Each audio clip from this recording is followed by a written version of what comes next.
that you're having people that have the fear of God in position of authority, no matter what they will do, it will not trickle down to affect the people either positively or negatively. So we as Nigerians, we are all envisaging that the month of August will be the month where Nigerians will have a bit sight of relief from this bleeding and hard economic that we are having in Nigeria. The bleeding and hard economy, Comrade Noah, you also know that some commissioners,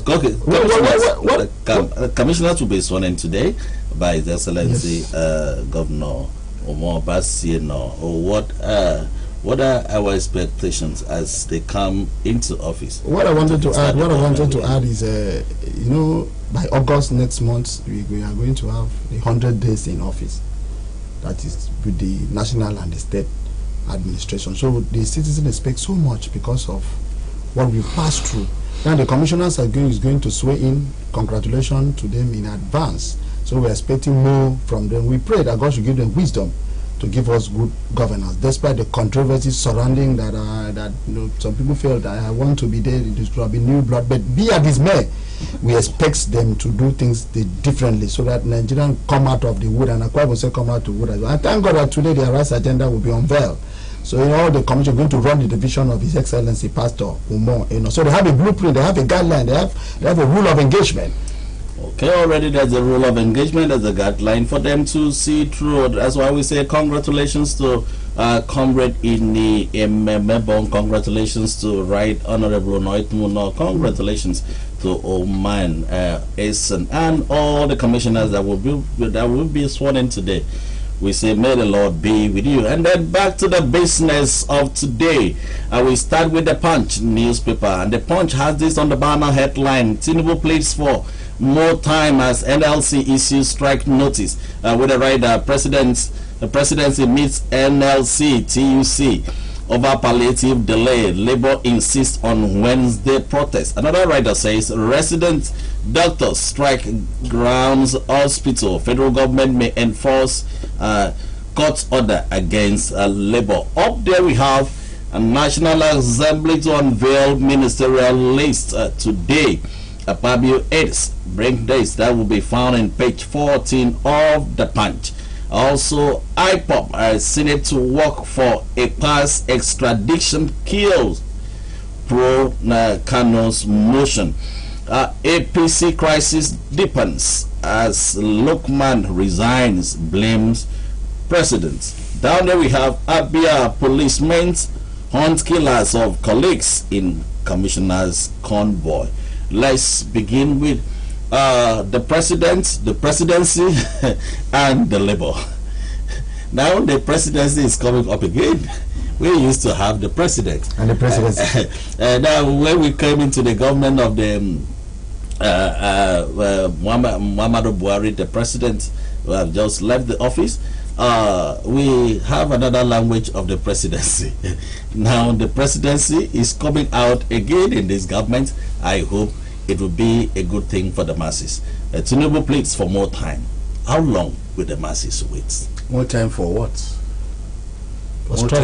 More time stability. More time to allow Nigerians go through the excruciating pains that we are passing through. More times for us not to feel the impact of democracy. More times, even when Nigerians are paying their tax, as I warned you, they are not be given the needed advantage or the enabling environment for them to enjoy the benefit of supporting government to thrive. More time for what? Right, I've been saying time with that number that it is only Nigeria where you see individuals calling themselves leaders using public offices as an experiment to know who they are. For crying out loud, you put yourself up, put yourself forward for a particular position in public office without adequate preparation. You put yourself forward for a particular office in government without having the requisite knowledge of what elementary governments are. This is the man that said, it is my turn to rule Nigeria. It is my turn to become the president. Not considering so many things humanly working against it. Not considering what Nigeria as a country are facing. Not minding whether he has what it takes to take this country from where we are to where we ought to be. For instance, this is the man that hurriedly, pronounces the removal of fuel subsidy, and this goes to a point where people has been, alleging that most of this so-called manifesto, most of these inaugural speeches made by our leaders, is being unwritten by people, being given to them like handouts. Just go there and read. Because if you ask me, if I am a leader, either as a local government chairman, or as a councillor, or as a governor, I will have the opportunity to use my pen and paper to put it down. Those things I want to do, those things I'm convinced about, those things I know that I have what it takes to bring them to bear. Not just coming to, read to us the normal rhetorics of reading papers. Right. Today, everybody, whether you are rich or you are poor, the hardship in Nigeria is biting on everybody just because of the mistake of one man, the Mr. President. We've been talking about the removal of fuel subsidy, but first thing we should know, it's coming out with palliative measures. What kind of palliative are we talking about? What kind of palliative are we talking about? Pushing the effects. Pushing what effect? Palliative is another way of colossal fraud within the system. If you ask me, what kind of palliative? For instance, you are appropriating some figure amount of money or some amount of money for 12 million households in Nigeria, and up to now the federal government has not been able to explain to Nigerians how they arrive at that statistic, and they have not been able to explain to Nigerians what an household is in their own definition, not in our own definition, because we all know what an household is. Now I'm coming. You're talking about palliative. I want to tell you, I want to explain. Don't forget that there was sampling census in this country. While waiting for the time for the real census to begin, there was sampling. Many states were undergoing the sampling. Maybe the data could be drawn from them. The data could be drawn from them. And we've also heard from Governors Forum arguing with the government of Mr. Tinubu. They rejected that. They said that the social register that was used during the last administration is not credible. That they should give them the opportunity as governors to generate a social register from their individual states in order to know among Nigerians in their states, their citizens, their indigenous who are poor, not only poor among the poor.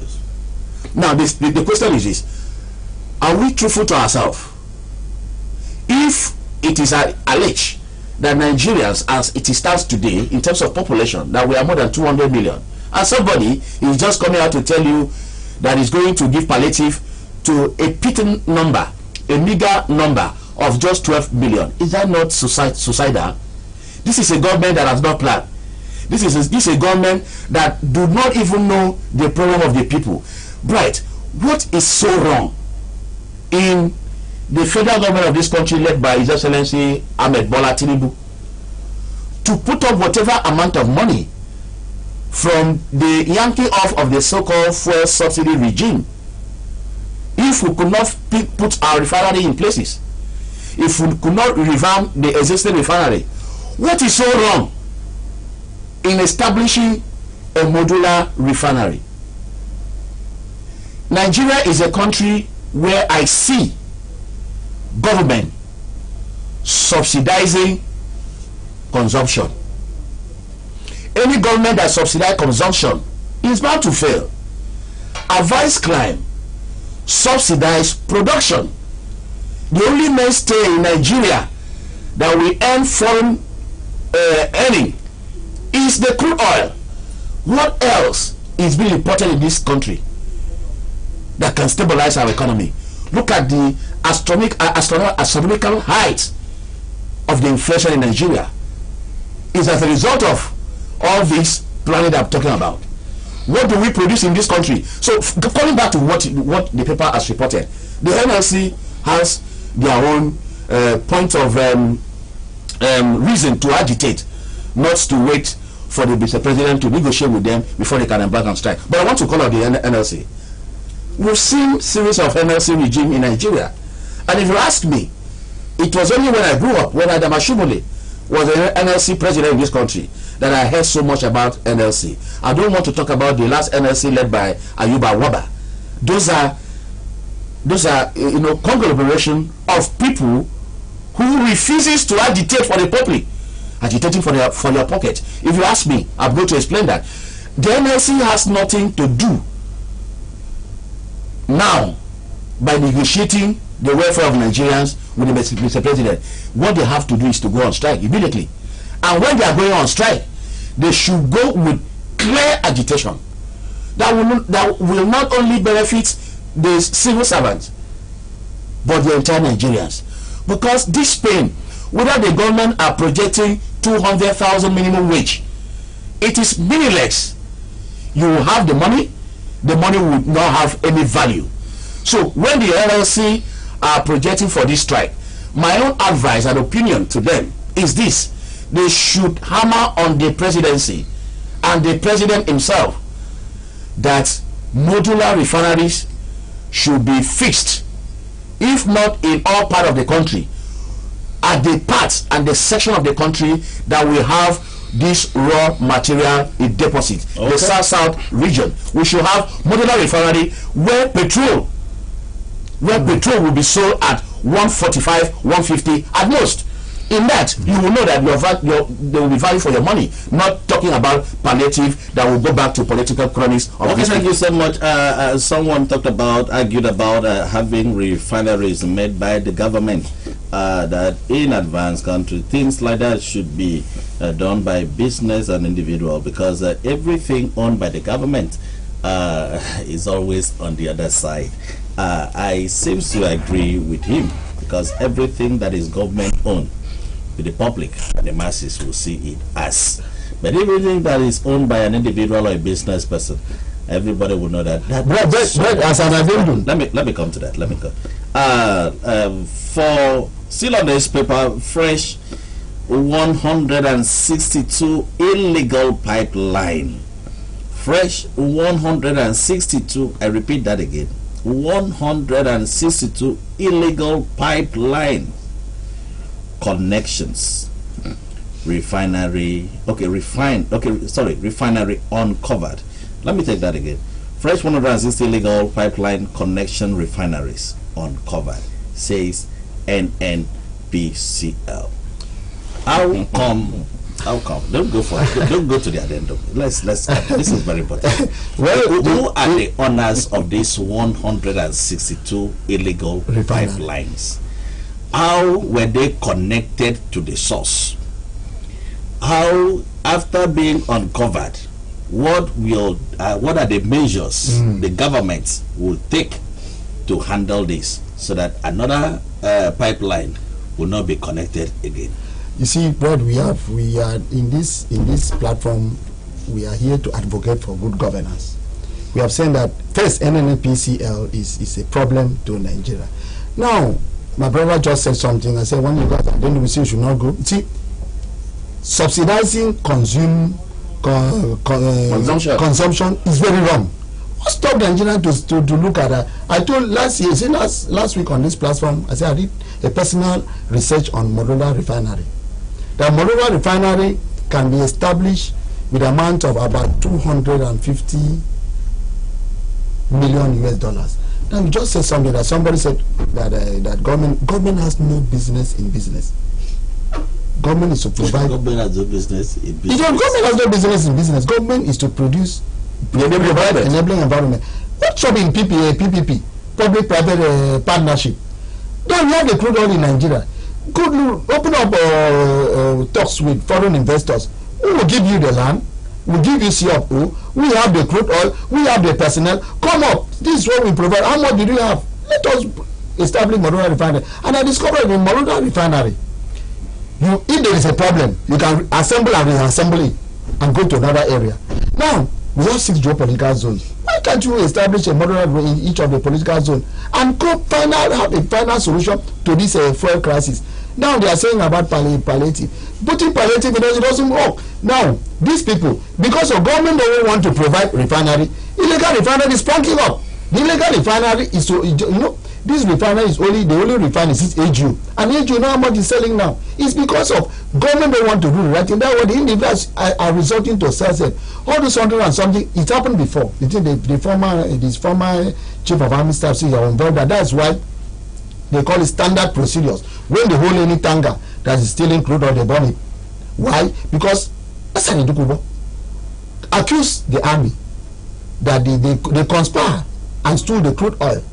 And the army now say, okay, since you people have accused us, when they hold any vessel, they have a standard procedure, they will burn it. And which we condemn it, that is a jungle justice. Now going to that, NNPC know what they should do. Now they said an Aramco of Saudi Arabia, they have automated, they have cameras all our literal waters. Then why don't you know? Why don't you now know who and who that is in? Is it a poor man in my village that is having a modular refinery? Is it a man that is working in Black Banana that is having a refinery? Is it this illegal refinery? So the issue, Nigeria knows the problem of what is happening. Now when you go to leadership, right? I don't know where you go. You have read Punch for about a few days ago. Baba Yusuf was talking about a leadership value system, leadership value chain. Now he said we have 3 vocal leaders, which is Mr. President, the governor, and the local government chairman. Now, as a president, you must have the civil service, you must have your ministers, you must have your executive, you must have leaders at that level, which will key into your vision. Now, if the civil service is not with you, you are called a trap leader. Look at what is just happening with the ministerialists. The last administration of APC did the same. They kept up for 6 months. They preach all manner of gospel that people they will will be the most qualified. Oh, the people they're going to bring technocrat, people going to drop from. And when they go, they will see how the same people. Now, if not the law that just amended by 60 days elapsed, they are now running to catch up with the 60 days. We saw the hints of the ministerialists, which are the same people in the system. Okay. So the problem in Nigeria is leadership. We have case of leadership. Okay, scarcity of leadership in Nigeria, according to you. But let's go to talking about the ministerial list. A National Assembly to unveil ministerial list today. That's coming from the Senate President's aides. The Punch reports that way. Talking about the list in the nation. The nation put it this way: Wike Ayade Beta Edu. Pet El-Rufai makes Tinubu's list. What is your take? Right. I don't think Nigerians should get up to expect more from these names you just called. If you ask me, I'm going to explain that. Because most of those names you just mentioned are notable names who have occupied public offices in one way or the other. Beta Edu was a former commissioner for health in the Cross River State, and she also doubled as a national woman leader for the APC. Beta Yade is just the immediate past governor of the Cross River State, and the Wike from Rivers. And these are people we can easily measure them in terms of antecedents, in terms of past record. When you have individual that we used to make some kind of pranks that this person is tested and trusted. So in the eyes of Nigerians, we all know them. So we should not expect more. This is what we are talking. This is what we are talking. Not giving chance to people who have something to offer. There are people who feel that being in public office is their right. And whenever they have such opportunity, they will not want to exceed office. They want to die there. Have you seen any public officer in Nigeria who do or who has been accused of not doing what he or she is supposed to do at the time, that has resigned? Have you seen any public office holder in Nigeria who has been found guilty, putting resignation letter? Rather, they will go through the back door to see how they can sweep whatever allegation that were made against them under the carpet. I do not believe that as Nigerians, having these names you've mentioned, that we are going to expect more. I pray that Nigerians should, buckle their belts and be able to confront bread and coming and be able to confront the system legally within the ambit of the law by asking them questions when they should ask. It is only, as I will repeat saying this, it is only in Nigeria where you have leaders walk away with all manners of impunity and the followership are domicile. They don't say anything. They still believe that everything that God will come and do it for them. It is not done even in some African country within the African continent. You don't see this sort of things happening. They will protest. What else does Nigeria expect for them to protest about their... See, the basic essential things of life in Nigeria has been taken away from us. You cannot buy basic commodities in the market. Inflation everywhere. And the leaders are asking us to be patient in the 21st century. Okay, that is from you. Let's go to a story in the nation that have a similar bearing on the Punch. IPOB, the Senate to work for Ekpa's extradition kills pro Kano's motion. On the nation, it is reported this way: Senate seeks extradition of Ekpa's over sit at home in Southeast. Sit at home again, and is becoming too unbearing for the people of the Southeast, not only unto them, but for people like Akwa Ibom traders and all over Nigeria that visits the place. So yesterday, someone told me how he escaped being killed. That was 2 days ago. You see, Bright, is if you read their paper, Oju Sakala said that in the Southeast have lost over 7 trillion in this sit at home. This IPOB problem is that was not caused by the government. No, it was not caused. He's telling his people. He's telling his people of the Southeast. Like we said, Southeast is a name of, like we have the national market at the Onitsha. It's affecting us. I think the IPOB should explore what they are. Ferifere did. Ferifere go into negotiation today. They have got the president.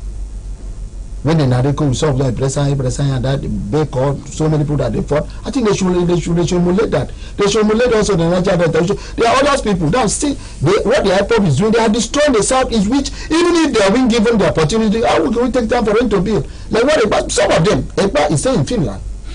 Ekpa is not in the Southeast. This one, the Kalu that is in detention now.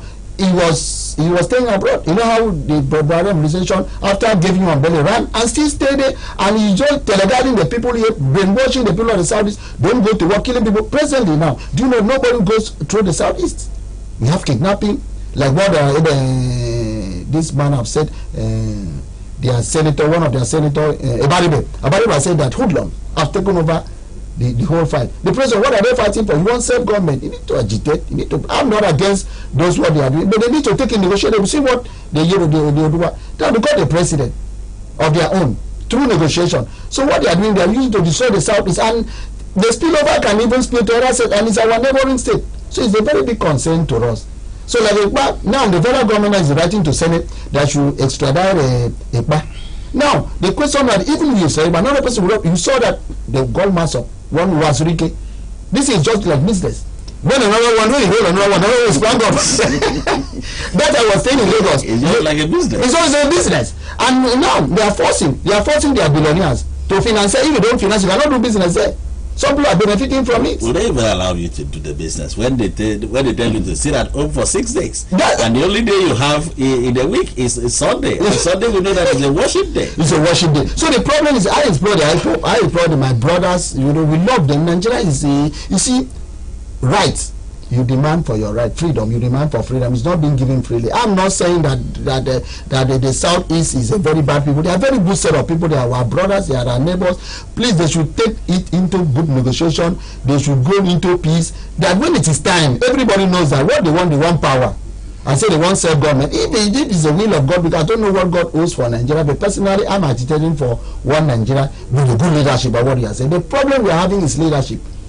And I forget, probably before we go to another thing, you see, it is only in politics that a doctor, an engineer, anybody can come. He will speak as if he knows even more than somebody who has been in political science. So my advocate, no, I cannot go to medical and start to tell, oh, you are better than a medical doctor, speak medicine. You cannot even speak medicine. My friend said that when you go to hospital, the only handwriting of a doctor you will see is when you're writing figure. Now the question now is, anybody, like what my brother said, if you have ambition, don't come and experiment yourself in public office. Please go for a class program in any political, maybe public administration. Just go, so you know that leadership is service, not personal aggrandizement. Because that's the problem people are going. Because when you go to, do you know what, right? I interview a primary school people. I don't want to mention the state. He said, what do you want to be? He said, I want to be a politician. I think, why you want to be? I was curious.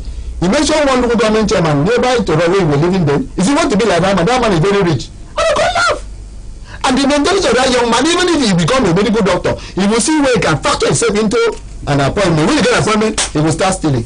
But the problem that we are having is, anybody that want to go to public office, there should be a law. You have a crash program or public service, so that you know the rudiment. That is what is demanded of him or her. Thank you. That's your advocacy.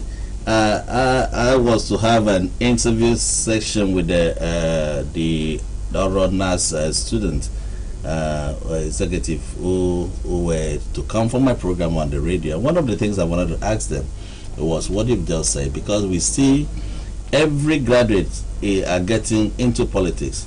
We know that having a white-collar job in this country is very dicey. It's not, because many things are coming from that angle.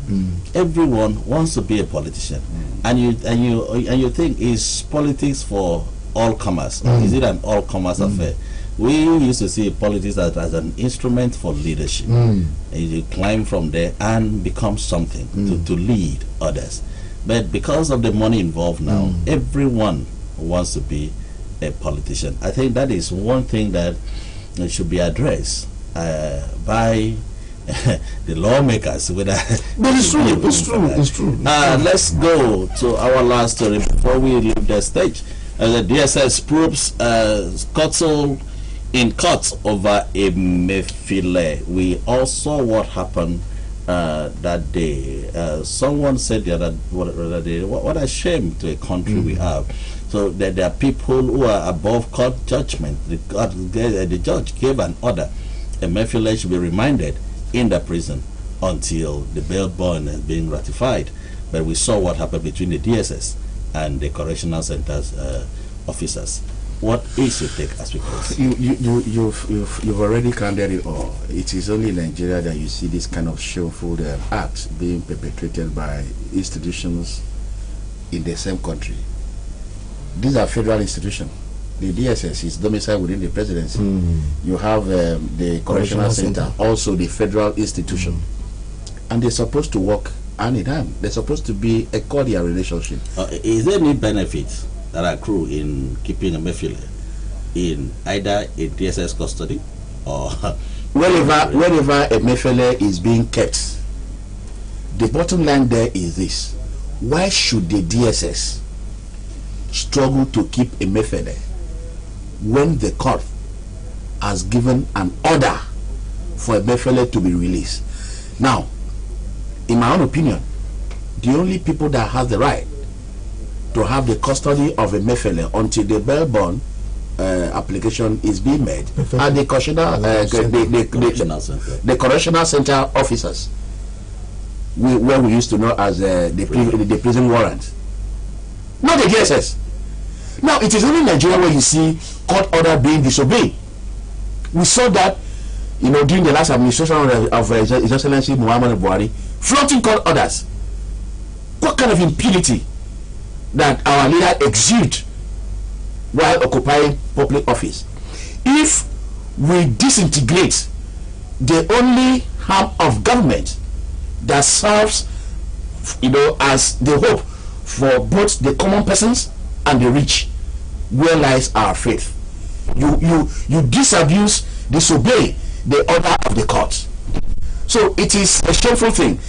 This can only happen where there is a secret reason that Nigerians do not know, why the DSS are dragging on who to custody Emefiele between them and the correctional centers officers. So it is something that we should condemn in totality. because of time, because of time. We do not have. I asked for what you just a second. With you. We do not have the time today. I want to speak. I want to say what the SS have said. I said, the Supreme Court. Thank you. I am in charge. I think this is my own political cake. So I don't know who I cost. This is where we draw the curtain because time is really not on our side. On behalf of the producer of this program, Okon David, and our anchor person, ID James, and inspirational, the motivational speaker, and for me, we are saying bye for now. Focus. We'll be back again next week, Thursday. God bless Akwa Ibom, God bless Nigeria, and God bless you.